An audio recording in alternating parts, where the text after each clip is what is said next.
Hi everybody, this is Mrs. Mancuso, and this video is all about meiosis. So we just went through mitosis and making like normal cells, body cells, somatic cells. Not meiosis. This is going to be all about making gametes. So how is sperm made? How is egg made? You know, sperm and egg are both so unique. They only have one of each chromosome, so they only have half of the DNA from the parents. So meiosis, it's going to go through 2 rounds of division.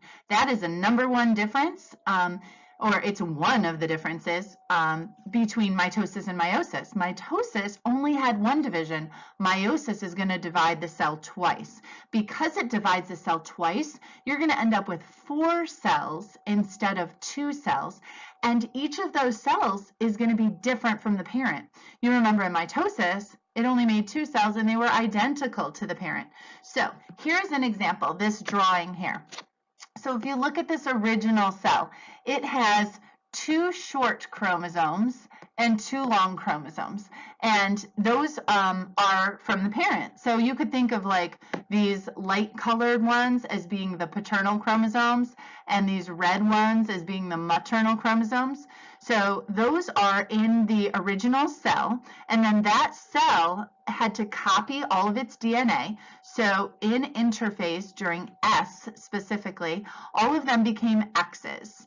And then it goes through 2 rounds of division, meiosis I and meiosis II, and you end up with 4 cells, and they are all unique because they each just have 1 of each chromosome. All right, we're going to get into the details of each and every step. So first of all, you have to have interphase first. You have to replicate your DNA, and you have to go through just normal life cycles. So interphase is always going to come before meiosis, just like it came before mitosis. All right, prophase I. So before we begin, let me get some colors going. I'm going to have chromosome number 1 from dad. So I'm going to call that 1 paternal. And I'm going to draw another one in red that is around the same length. That is chromosome 1 from mom. And then I need chromosome 2. So I'm going to make that one, I'm going to make it look really long just to make it look different. So there's 2 paternal. And then I need another long one. That's 2 maternal. So I need to have, and I could keep going. Imagine if I did all 46 chromosomes, all 23 pairs. It would be a really messy diagram. So instead, I'm going to stick with just 4 chromosomes. So right now, I have a 2N cell, and it's equal to 4. I have 2 different types of chromosomes. Chromosome 1 and chromosome 2, so my N is 2, and I have 2 of each of them. All right, in prophase I, so we're going to start off with the beginning of meiosis. So the beginning of meiosis is prophase I, and it is so unique. It's really, really different than in mitosis. The homologous chromosomes, so the ones that are pairs, match up with each other. So first of all, during S, these would have replicated. So I'm going to make them look like X's. Let me get a little blue here. Now looks like an X. Now looks like an X. Okay, these are going to pair up in my cell. So here, I'm going to draw. Here's my cell. My nuclear membrane is dissolving. I'm going to show chromosome 1 from dad and chromosome 1 from mom really close together. They've paired up. They actually call this a tetrad. So synapsis is the pairing up of homologous chromosomes, so 1 with 1, 2 with 2, and because there are 4 chromatids there, that whole thing is called a tetrad, and they're very close together.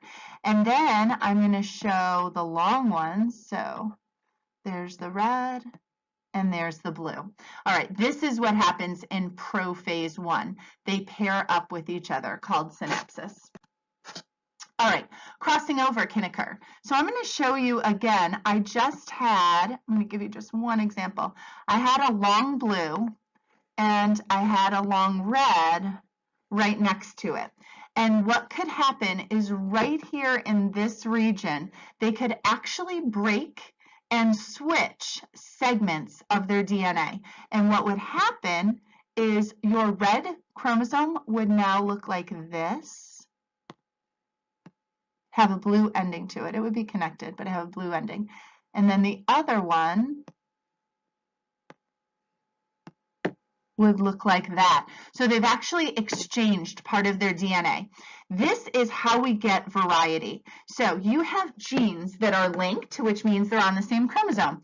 So if you think about people with red hair, so here's this guy, and he's got red hair. Chances are he also has freckles. Red hair and freckles are on the same chromosome. So if I take my little black and I represent red hair and freckles, they could be very close to each other on the chromosome.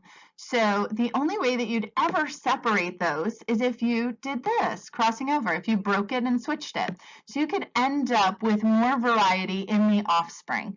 So you could have a parent that has red hair and freckles and a kid that has just red hair and not the freckles due to this crossing over. So it's one more way to increase variety. All right, independent assortment. This is another way to increase variety. That means there were a lot of ways that you could have organized the chromosomes. So I'm going to show you a couple. I have the blue and the red, chromosome number 1, and I could have the long red here and the long blue here. They independently line up at the equator. It wasn't like, oh no, this is the paternal side, all the paternals have to line up on this side. Nope, they can arrange themselves in any which way. Here's another possibility. They could have lined themselves like this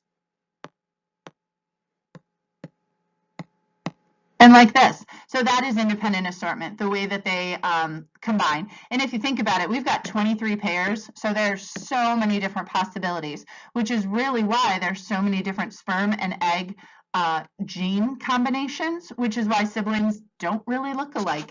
They have some characteristics that are going to be the same that come through that are dominant traits, but there's a lot of variety due to this independent lining up of chromosomes during synapsis.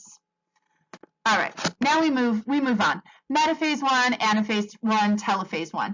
We've got to separate our chromosomes. So if I have the red here, the blue here, and I think in my original one I had the red here, and oops, that should be blue, the blue here. Okay, if that was during metaphase I, what would happen is the spindle fibers would attach and they would pull them apart. So my anaphase I would look like this. The blue X would get pulled over here, this blue one here, and then let me switch to my reds. I'd have a long red here, and I'd have a short red here. And if I drew my cell, there's the pinching in, and there was the pulling. That's what it would look like. And by the time I get to telophase I, I'm going to have 2 cells, all right? This one and this one. So down here, I'm going to have my short and from the red, and there's my long from the red. And this one's going to have the short blue and the long blue. All right, so by the end of meiosis I already have different cells. They each only have 2 chromosomes. So these cells are haploid. All right, there's only a chromosome number 1 and a chromosome number 2. So because there's only 2 different types of chromosomes in the cell, they are only haploid cells. We started off with 4 chromosomes. We now just have 2. They still have their replicates attached, but they're definitely haploid cells. All right, so now my 2 cells need to go through meiosis II. So I had 2 cells. This one had a long red, and this one had the short red, and this one had, oops, that should be blue. This one had a short blue, and this one had a long blue. Okay, they're going to have to go through meiosis II. So let's line them up at the equator. So here's my cell. Here's my cell. I'm about to go through metaphase II. I'm going to have this long one, this short one, and then in blue, I've got this short one and this long one. Okay, so this is metaphase II. Looks a lot like mitosis. And then what happens is my cells start to pinch in and they're going to get pulled. So here's my spindle fibers attaching to those kinetochores. So I get the cleavage furrow look. as we go into anaphase, and these are going to be pulled apart. So my spindle fibers are shortening and separating the sister chromatids. So a long red ends up on this side and a long red chromatid on this side. A short blue have separated. A long blue and a long blue have separated, and a short red and a short red. And then eventually I end up with 4 cells. 1, 2, 3, 4. Each cell is haploid because each cell only has 2 chromosomes in it. A chromosome 1 and a chromosome 2. One short, one long.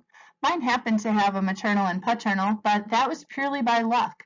So those cells are all haploid because they have 2 chromosomes each. So they're just N. So N equals 2.